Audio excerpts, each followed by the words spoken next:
I rise today for the purpose of amendment, Assembly Bill 4071. We saw this legislation introduced earlier this year as A6310. A new number and a few months have not made this bill any better. Proponents called a measure to build trust, but trust for whom?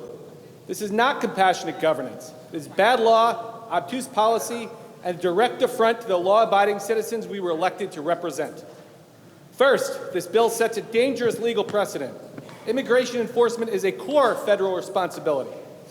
Yet this bill would create a state statute that deliberately limits cooperation between our local police and federal ICE officers, even when dealing with criminal offenders.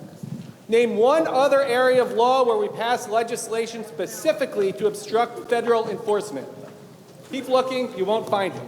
We don't do it for tax evasion. We don't do it for environmental violations. This is a special interest carve-out that protects those who have already broken our immigration laws at the clear expense of those who follow them.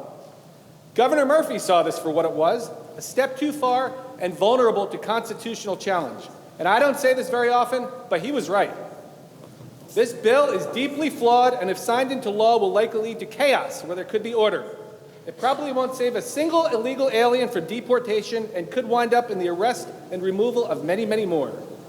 Thanks to the one big beautiful bill, ICE's resources have expanded dramatically. The agency now has a war chest larger than ever before, enabling aggressive enforcement nationwide, including right here in New Jersey. Look at Roxbury Township, where the federal government just dropped $129.3 million on a massive 470,000 square foot warehouse right off Route 80, less than an hour from Newark International Airport. And if that sounds like a lot of money, it is. In fact, it's nearly half the amount of money this state gave to the New Jersey Devils back in January for the renovation of their ice skating rink. But I digress. They didn't beg Trenton's permission. They didn't care about the so-called Immigrant Trust Directive. They just bought it. And the Third Circuit Court of Appeals has already ruled that this state can't stop them from operating there. They're converting it into a high-speed deportation hub. And now the state and township are scrambling to sue to stop what they simply cannot stop. While this chamber plays games trying to hide people from ICE, Washington is building the machine to remove them, fast, efficient, and determined. Local police chiefs and sheriffs, not Trenton bureaucrats, should decide when coordination with federal partners protects our communities. This bill strips away that common sense flexibility. Even worse, this bill is a raw deal for New Jersey's taxpayers and families. Independent estimates show illegal immigration already costs our state more than $7.3 billion every single year, mostly in education, healthcare, housing, and public services. That works out to over $2,000 for every New Jersey household.